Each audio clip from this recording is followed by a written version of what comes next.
ओम नमः शिवाय। दोस्तों, आपका हमारे चैनल पर स्वागत है। आज के इस कार्यक्रम में हम आपको जानकारी देने वाले हैं सिंह राशि वालों के लिए वर्ष 2025 प्रेम और वैवाहिक जीवन के लिए कैसा रहने वाला है। क्या साल 2025 आपके जीवन में प्रेम का सपना पूर्ण करेगा? साथ ही आपके मन में उठ रहे प्रश्नों के जवाब भी देंगे इसी वीडियो के माध्यम से। जो लोग लव एंड रिलेशनशिप में हैं उनके लिए यह वर्ष कैसा रहेगा, साथ ही आपके दाम्पत्य जीवन वैवाहिक जीवन की क्या स्थिति रहने वाली है। जो लोग अपने एक्स का इंतजार कर रहे हैं, क्या उसके आने का कोई चांसेस बनता है। जो लोग लव एंड रिलेशनशिप के अंदर हैं और अगर वो प्रेम विवाह की तरफ बढ़ना चाहते हैं तो क्या योग बनेंगे। जो लोग अविवाहित हैं उनके लिए क्या स्थिति रहेगी। तो यह वीडियो बहुत ही डिटेल में रहने वाली है, आप इसे अंत तक जरूर देखिएगा। साथ ही इस वीडियो में हम आपको 3 महत्वपूर्ण ऐसे प्रैक्टिकल उपाय बताएंगे जिनको जानने के बाद आप चाहेंगे तो मनचाहे व्यक्ति को अपना बना सकते हैं, आकर्षित कर सकते हैं। तो चलिए वीडियो की शुरुआत करते हैं। उससे पहले यदि आप चैनल पर पहली बार विजिट कर रहे हैं तो चैनल को सब्सक्राइब कर लीजिएगा, नोटिफिकेशन बेल को ऑन कर लीजिएगा। इसके अतिरिक्त जब हम बात करते हैं सिंह राशि की, तो देखिए सिंह राशि या सिंह लगन के जो लोग होते हैं आपके जीवन में सदैव सूर्य का प्रभाव होता है। ऐसी स्थिति में मैंने ऐसे लोगों को बहुत ही अपने मान सम्मान के प्रति आप बहुत ज़्यादा सचेत रहते हैं। आपका जो नेचर होता है बॉसी नेचर होता है, ठीक है। आपके अंदर एनर्जी बहुत अच्छी होती है, आप कार्य को करना बहुत अच्छे तरीके से जानते हैं। और सिंह राशि वालों को ज़्यादातर मेरा एक्सपीरियंस ये रहा है कि ये नौकरी करते बहुत ज़्यादा मिलते हैं, या अगर ये बिजनेस करेंगे तो ये किसी के अंडर में रहकर काम नहीं करेंगे, मतलब अपने अंडर में बहुत सारे कर्मचारियों को रखते हैं। लेकिन जब हम प्रेम की बात करते हैं तो आप सिंह लग्न या सिंह राशि के होंगे तो प्रेम में धोखा अवश्य आपको मिलता है। आप कभी कभी ऐसी स्थिति बन जाती है कि आप जरूरत से ज्यादा, जिस भी व्यक्ति से आपको प्रेम होता है ना, उसको आप जरूरत से ज्यादा प्रेम दिखा देते हैं, जिसके कारण बस वो व्यक्ति आपको चीट अवश्य करता है। कहीं ना कहीं से प्रेम को लेकर आप नीरस अपने जीवन में जरूर हो जाते हैं। हाँ, अगर प्रेम संबंधों में आप हैं तो कई बार तो आपका डोमिनेटिंग नेचर भी बीच में आड़े आ जाता है, जिसकी वजह से आपके प्रेम संबंध जो होते हैं विच्छेदित हो जाते हैं। लेकिन देवगुरु बृहस्पति आपके पंचम भाव के मालिक होते हैं, तो जिस भी व्यक्ति से आप प्रेम करते हैं, जिस व्यक्ति से आप अट्रैक्ट होते हैं, तो सदैव उसमें आप जान की खोज करते हैं कि व्यक्ति कैसा है, व्यक्ति का रहन सहन कैसा है, स्वभाव कैसा है ना, उसका बैकग्राउंड क्या है।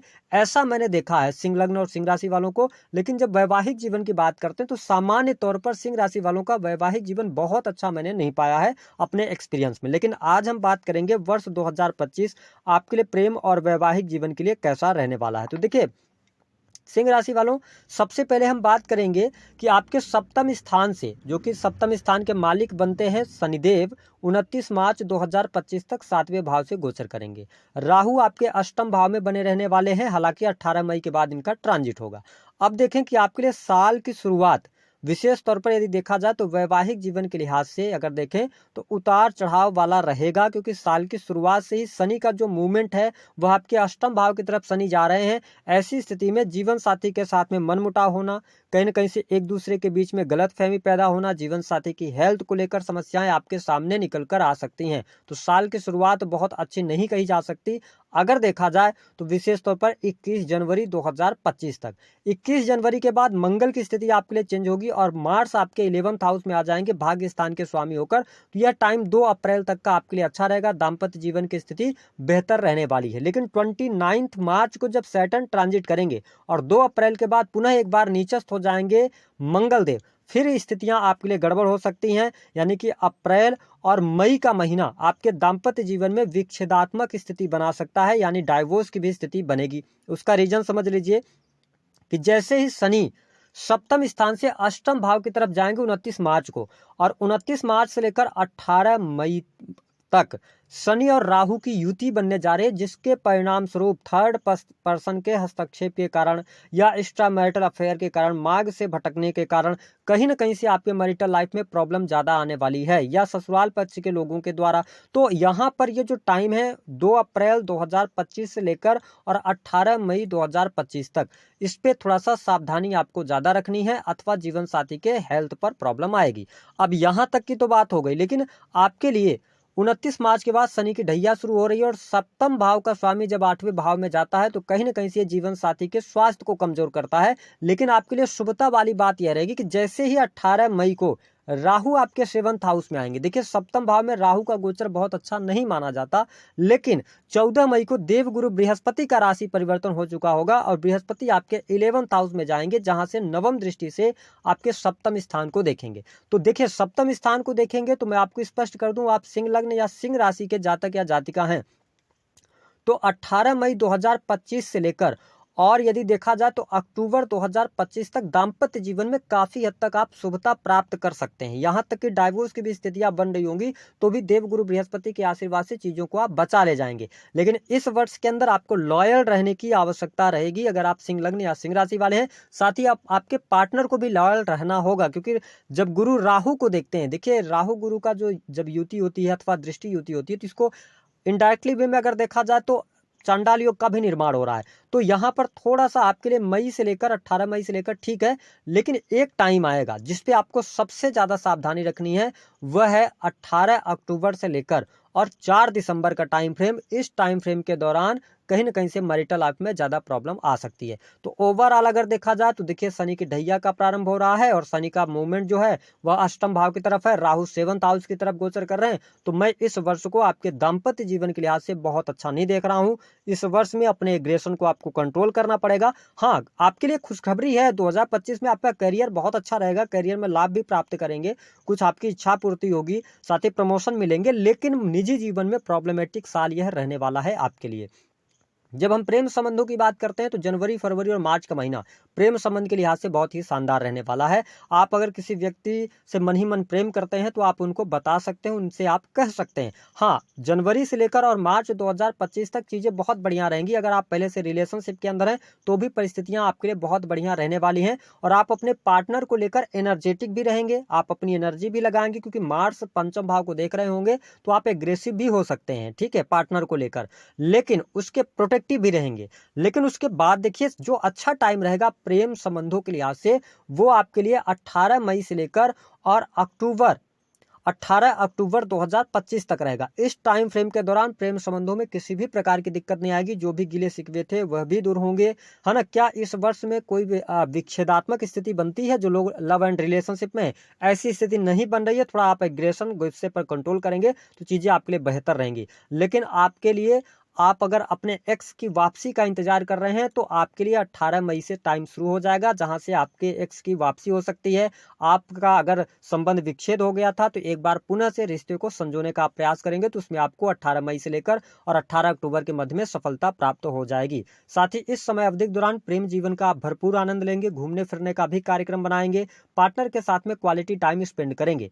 अब बात यह आती है कि अगर आप लंबे समय से रिलेशनशिप में है और 2025 का इंतजार कर रहे थे आपको वैवाहिक बंधन में बंधने के लिए, यानी कि प्रेम को प्रेम विवाह में तब्दील अगर आप करना चाहते हैं तो आपके लिए जो समय रहेगा वो मई 2025 से ही शुरू होगा, क्योंकि देवगुरु बृहस्पति जैसे ही 11th हाउस में जाएंगे आपके 7th हाउस को देखेंगे और साथ ही पंचम भाव को भी देवगुरु बृहस्पति 7वीं दृष्टि से देखेंगे। तो यह योग बनेगा जब आप मई से लेकर अक्टूबर 2025 तक आपका प्रेम विवाह हो सकता है, ऐसी स्थिति आपके लिए बनती हुई नजर आ रही है। साथ ही एक आपको स्पष्ट कर दें कि केवल देवगुरु बृहस्पति की वजह से ही व्यक्ति का विवाह नहीं होता, राहु और केतु का जब भी गोचर सप्तम स्थान से होता है तो भी विवाह के योग बन जाते हैं। तो ऑलरेडी दो योग आपके लिए बन रहे हैं। राहु आपके 7th हाउस में चले जाएंगे 18 मई को, देवगुरु बृहस्पति ट्रांजिट करके आपके लाभ स्थान से इच्छा पूर्ति के भाव से पंचम भाव के स्वामी होकर 11th हाउस में जाएंगे। तो आपकी इच्छा जो प्रेम को लेकर है वह इस वर्ष में जरूर पूर्ण होगी और आप वैवाहिक बंधन में बंधने वाले हैं। लेकिन जब तक कि राहु देव का गोचर सप्तम से रहेगा तो थोड़ा सा प्रॉब्लम तो आपके मैरिटल लाइफ में रहने वाली है। वही जब हम बात करते हैं कि आपके लिए संतान की क्या स्थिति रहेगी, देखिए जो नव दंपति हैं, सिंह लग्न अथवा सिंह राशि वाले हैं, जो संतान प्राप्ति का सपना देख रहे हैं, उनके लिए 15 मई 2025 से लेकर और 18 अक्टूबर तक का टाइम अच्छा रहेगा। संतान आप प्लान कर सकते हैं, फैमिली प्लान करना चाहते हैं, संतान का सुख मिलेगा। अगर आपकी संतान पहले से है तो इस वर्ष में संतान को लेकर कोई गुड न्यूज आपको जरूर प्राप्त होगी। संतान के शादी विवाह होने के भी योग दिखाई देते हैं, ठीक है, उनके करियर को लेकर ग्रोथ देखने को आपको मिलेगी। तो संतान के माध्यम से आपको इस वर्ष में खुशी और रिकॉग्निशन, मान सम्मान अवश्य प्राप्त होने वाला है, जो सिंह लग्न अथवा सिंह राशि के जातक या जातिका हैं। लेकिन अब हम आपके सवालों का जवाब दे देते हैं कि क्या आपका वैवाहिक जीवन इस वर्ष में कैसा रहेगा। देखिए इस वर्ष में वैवाहिक जीवन बहुत अच्छा नहीं रहेगा। दूसरी बात कि आपके लिए क्या प्रेम विवाह का योग बनेगा, बिल्कुल बनेगा। 15 मई से लेकर, हालांकि हम अगर देखें तो 18 मई से लेकर और 18 अक्टूबर तक का टाइम प्रेम विवाह के लिए अच्छा रहेगा। आपका प्रेम जीवन कैसा रहेगा? इस वर्ष में प्रेम जीवन साल के शुरुआत में थोड़ा बहुत विश्वास की कमी हो सकती है, लेकिन साल मिड से लेकर लास्ट तक बहुत अच्छा आपका प्रेम जीवन रहने वाला है। अब बात कर लेते हैं 3 उपायों के बारे में। क्या आपका एक्स वापिस आएगा? 15 मई के बाद आप ट्राई कीजिएगा तो आपको लाभ मिल जाएगा। अब बात कर लेते हैं, देखिए 3 चीज़ों के बारे में। सबसे पहली बात कि सिंह लग्न या सिंह राशि के आप जातक हैं। वैसे भी मैंने जो सिंह राशि वालों को देखा है, हमेशा आप दूसरे लोगों को देने की चेष्टा रखते हैं, मदद करते हैं, हेल्पिंग नेचर होता है आपका। और लेकिन जब प्रेम की बात आती है तो प्रेम में आप थोड़ा-सा पीछे रह जाते हैं। आप चीटिंग नहीं करते, लेकिन लोग आपके साथ ज़रूर चीट करते हैं। आप थोड़ा भावुकता के साथ में निर्णय लेते हैं। तो मैं आपको स्पष्ट कर दूँ कि सिंह राशि वालों, अगर किसी व्यक्ति के जाने का आप अभी भी गम लिए हुए बैठे हैं और आप अभी उस व्यक्ति के आने का इंतजार कर रहे हैं, तो मेरी तरफ से गोचर के आधार पर भी और सलाह ये रहेगी कि सिंह राशि वालों, दुनिया किसी के लिए रुकती नहीं है। आप किसी भी व्यक्ति का इंतजार मत कीजिए। जो व्यक्ति अगर एक बार आपसे दूर जा सकता है तो उसकी गारंटी नहीं है कि दोबारा आने के बाद वापस ना जाए। तो आप थोड़ा सा ऐसे लोगों को इससे दूरी बना लीजिए। आपके लिए करियर आ रहा है, करियर पर फोकस कीजिए। पहला तो ये चीज आप कीजिए। दूसरा कि आप वशीकरण, बहुत सारे लोग वशीकरण, तंत्र मंत्र, पूजा पाठ के नाम पर पूजा पाठ भी करा लेते हैं, पैसे भी दे देते हैं, लेकिन मनचाहा व्यक्ति आकर्षित नहीं होता। मैं आपको स्पष्ट कर दूं कि किसी भी व्यक्ति के मन पर आप राज तभी कर सकते हैं जब आपकी कुंडली में योग हो और प्रकृति चाहती हो। आप किसी भी व्यक्ति के ऊपर पूजा पाठ, तंत्र मंत्र करके या निगेटिव एनर्जी भेज करके आप उसको बस में नहीं कर सकते हैं। हाँ, तंत्र मंत्र का जो प्रभाव होगा ज्यादा से ज्यादा 24 से 48 घंटे, 72 घंटे तक होता है, इसके बाद नहीं होता है। इस बात को आप नोट करके चलें। तो प्रकृति आपको उसी व्यक्ति के साथ मिलाती है जो व्यक्ति आपके लिए इंपॉर्टेंट होता है, जिस व्यक्ति की वजह से आपके जीवन में कुछ अच्छा लिखा होता है। और जो व्यक्ति दूर चला गया तो आप ये समझ के चलें कि वह व्यक्ति आपके लायक नहीं था, इसलिए प्रकृति ने उसको आपसे दूर कर दिया। अब कुछ लोग और भी होंगे जो ये चाहते होंगे नहीं उपाय दीजिए, तो मैं आपको उपाय बता रहा हूँ। करना क्या रहेगा, आप किसी भी सोमवार के दिन, सिंह राशि वालों, आपको लेना है एक पान का पत्ता और एक सुपारी ले लीजिएगा आप, ठीक है। साबुत सुपारी लीजिएगा और जो हल्दी पाउडर होता है, हल्दी में थोड़ा सा गंगा जल मिक्स करके उस सुपारी को डुबो दीजिएगा। और उसके साथ में चाहिए आपको एक बांसुरी, यानी पान का पत्ता हो गया, हल्दी लगी हुई सुपारी हो गई और तीसरा बांसुरी। इन तीनों चीजों को ले जाके आप भगवान कृष्ण जी के मंदिर में अर्पित करें और अपने प्रेमी अथवा प्रेमिका अथवा प्रेम संबंध में दिक्कत चली तो ठीक करने के लिए उनसे प्रार्थना करें। ये पहला उपाय आप कर सकते हैं। ईश्वर की कृपा से ही चीजें बेहतर होंगी। दूसरा कि एक उपाय और आप कर सकते हैं। आप ले लीजिएगा 10 फूल वाली लौंग, जो लौंग आती है सामान्य तौर पर मसालों में इस्तेमाल होती है। दूसरा आपको चाहिए थोड़ी सी मात्रा में गुड़। तीसरा चाहिए आपको काले तिल।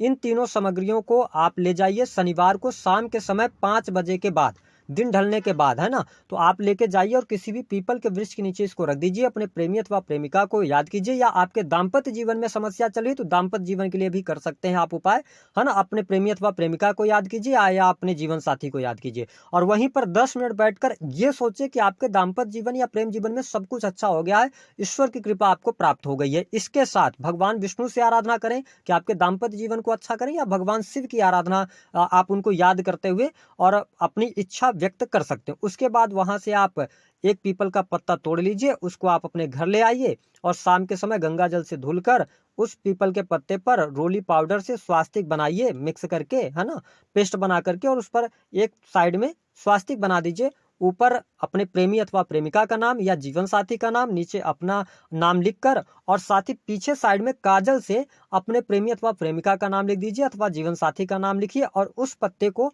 आप थोड़ा सा उस पत्ते पर परफ्यूम छिड़क दीजिए और उसके बाद उसको आप अपने तकिए के नीचे रख लीजिए।